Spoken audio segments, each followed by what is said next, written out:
Welcome to Java, and thank you kindly for joining me. It's June 27th, 2025, and it is Friday as we head into this weekend. It appears we're looking at a green market, mostly on the China deals that are talked about being made. We've got quite a few other things I'd like to cover prior to heading into this weekend. So, as always, let's get started with what's going on in the markets. Now we've got the fear greed meter is deep in greed or green territory at 62. We've got a strong hold of retail investors that have come in here, aside from the pushed purchasing of the treasuries by higher end corporations. We'll talk about that in a moment. So let's go through our daily drivers right now. We are in the green for market starting out. So, kind of hitting a point of complacency because we've had positive markets for the past few days now and quite a bit of a run up. So, we're going to talk a little bit about that, but there's a little bit of topping off that could happen here, in particular going into Friday. So, futures right now are higher, as we can see here, all in the green. This is the futures, and they are saying between the stocks up, gold and silver down, and crude up only slightly. So, what are we looking at? PCE data. So, this is the inflationary data that the Fed is going to be looking at for their rate cut decisions, although I believe they're more focused on the job market. Right now, they're saying that's stable. But as you know, it is stable until it isn't. But we've got Nike coming out with their reporting and going forward, saying they expect they've hit the bottom. So that stock is up this morning and also bringing some of the other indices up. So, what is going on that is really moving the market is that there is an inked China deal. So, there's a lot of hope and sentiment increase for more deals prior to the July 9th deadline. So the effect this is happening between what has gone on lately is we've got a major currency divergence happening. We've got GDP that came in the negative for the United States, as well as no shock, an increase in the inflation. Now, we know inflation is going to increase. It's all about the rate. So, with the increased inflation rate on the lower GDP, meaning less production, that is the very definition of stagflation, as well as the last key element. We're going to watch labor dropping as more jobs are lost and corporations are cutting. So, we've also got a bit of a bond market imbalance now. We'll talk about that in a little bit. So, this generally leads to more instability, and as this becomes unstable, moves in the bond market are amplified to the stock market. So, watching the bond market first, the 10-year yield. So, it's at 4.274 right now, kind of been holding pattern. It's showing a little bit of a sell off in the treasuries, but only slight at the moment.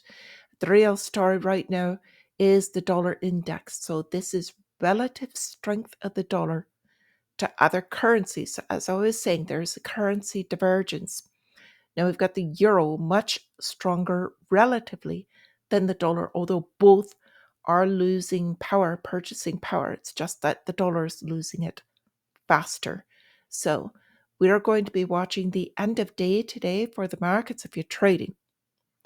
Big money, meaning institutional money, is not holding through the weekends. We've seen this pattern happening over the past couple of months, actually. And I expect that that is going to continue through today, in particular with having the past few days green. It doesn't continue forever. So, still a very headline driven market. The forward earnings for most stocks, even the larger ones in the Mag 7, are priced that they must uh, produce perfection in their pricing, their production, their sales, and all of their numbers forward, not just the odds are very much against that. So, with this, with the dividends and the pricing to perfection, they are overvalued in traditional sense. So, can they still go higher? absolutely, this market makes no sense. And with all of the free money flowing in, they could increase because of inflation. And that just means that the stock price isn't actually more valuable, but rather the currency is really imploding. And that's what we're watching. Now, we've got to stay ahead of these market moves. And the way that we do these is actually a lot of research. And that is the one thing that I like to try to offer is these briefs in the morning so that you can kind of stay ahead of your day with a lot less time invested because most people don't have the time for this. And then I wanted to thank a lot of people that have supported this channel. Your comments, getting this out there makes the difference. So, brief hold here to say thank you to all of you for that. And I'd also like to take a short note that I would like to try to give back as much as I can with this. And so, when I get donations and things that contribute, I put those funds towards some of the subscriptions of some of these other publications or things that are a little bit more expensive that may not be worth purchasing for normal people all of the time. But it's worth it for me to kind of get the best out of these that I can and then pass them on to you whenever possible. So in case you're wondering, that's what I do. And I would just like to issue a massive thank you to all of you for being here, hitting the like button, and also subscribing and sharing this. Couldn't be here without you. So going to cryptocurrencies, dropped a little bit. They're at 107,000 yesterday was Bitcoin, but not in a big way. So still kind of a holding pattern. As long as it stays above 101,000, 105,000 also is support. So we'll see what happens here with cryptocurrencies. Current market looks like it will open in the green. And as I said, the futures look like it will continue, but in a slight way, not in the massive run up we had a couple of days ago. So just a bit of continuance. But as I said, in particular, the last hour to 2 hours of the day, volume will likely drop and probably a bit of a sell off in the market. Still very headline driven. So with the PCE and others, it could happen earlier, but that's what we're going to look forward to today, keeping the eye on the 10-year yield as well as the dollar. So the calendar today, we're getting 10 a.m. consumer sentiment. This is a bit backwards with the timing, but 8:30 prior to the market open, we're getting all these inflation readings. There could be market moving, in particular if they're way off of what is expected. Now, a lot of this, as well as the treasury sales, shifting over to CBDC, or pardon me, I meant to say stable coins, because stable coins are really what we're going to be talking about in the future. Now, I do want to mention XRP had a massive move down. And what happened was the judge had ruled against the current lawsuit. So I expect that move to be temporary and possibly an opportunity. Now we've got a lot of XRP that was put out, and they're using them in order to tokenize treasuries or the bond market.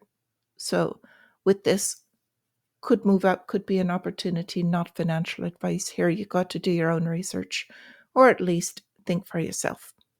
So, market minutes, we've got Argentina outgrowing China and smashing their economic record numbers.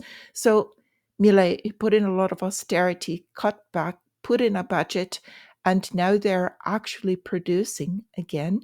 And I believe that part of this outgrowing China is because China's held back a little bit. They've got a lot of challenges going on. However, the large story is that Argentina has made this work. Now, Tesla is getting hit a little bit because we've got Chinese EV company that has come out now. They're priced less, so the lower price point. They sold over 200,000 in less than 3 minutes. So I don't know where these numbers came from, if it came from them directly. They're global, but that is massive amount of vehicles in this environment, but everyone looking for a deal. Now we've got Google Cloud in the AI push, hiring former Oracle CFOs. This huge news because Oracle has really been getting into the AI space lately. Now, the judge dropping the bomb on Ripple, this is what I was just talking about. It did drop it to where it lost $2 billion in 1 hour. So markets tend to overreact. This I found quite interesting. Fake meat, and I spoke about this a long time ago when it came out. They're now trying to sell it in Europe because their forward sales in the United States very weak. Apparently Americans don't like fake meat. We will only eat the real thing. So support your local rancher and farm if you can, because that's a better way to go. Now, I want to pivot a little bit. We do have this currency shift out. Putin came out explaining what would happen if the West robbed Russia's reserves, talking about the confiscated SVB funds. He said that, in short, and I agree with this would hasten the shift to regional payment systems, and they would shift even more rapidly out of the United States dollar. So, with this, if the West decides, mostly Western Europe is looking at doing this and holds their assets, then they will just shift out and trade in accordance with themselves directly. Now, these seem unrelated, but they absolutely are. We've got the US Supreme Court set to rule on an FCC fund for phone and broadband access. What's going on with this? If you haven't noticed, under in the United States, there are small taxes that are required to be paid whenever you pay for access.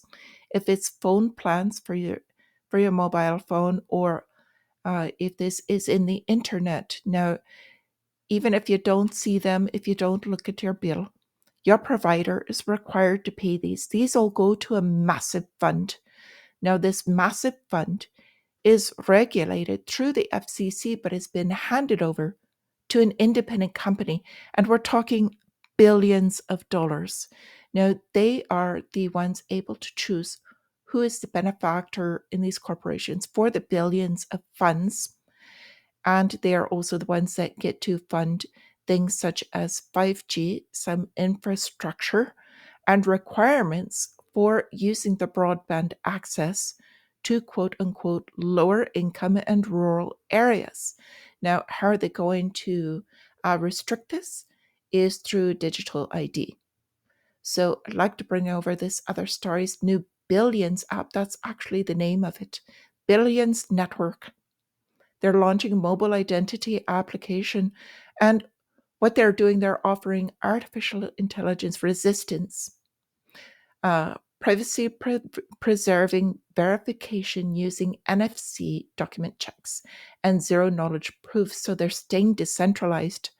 And I advocate something a little more decentralized. So not one network has your information. You actually keep your own. So there are ways around this digital ID. There are ways around these ID requirements going forward. So please be aware these things do exist. You do have a choice, and we've got to stick together with this choice because more things are coming. Now, last thing I want to talk about is this came out. Trump and Netanyahu working on a plan to end the Gaza war and expand the Abraham Accords. Now, if you're not familiar with these, the peace treaties that kind of were put out during the first administration, but this is kind of in the works and also in our big book plans, particularly Book of Revelation and all of that going forward. So with this, I wish you not just a wonderful trading day, but also a great weekend. So until I see you again, my friends, resist.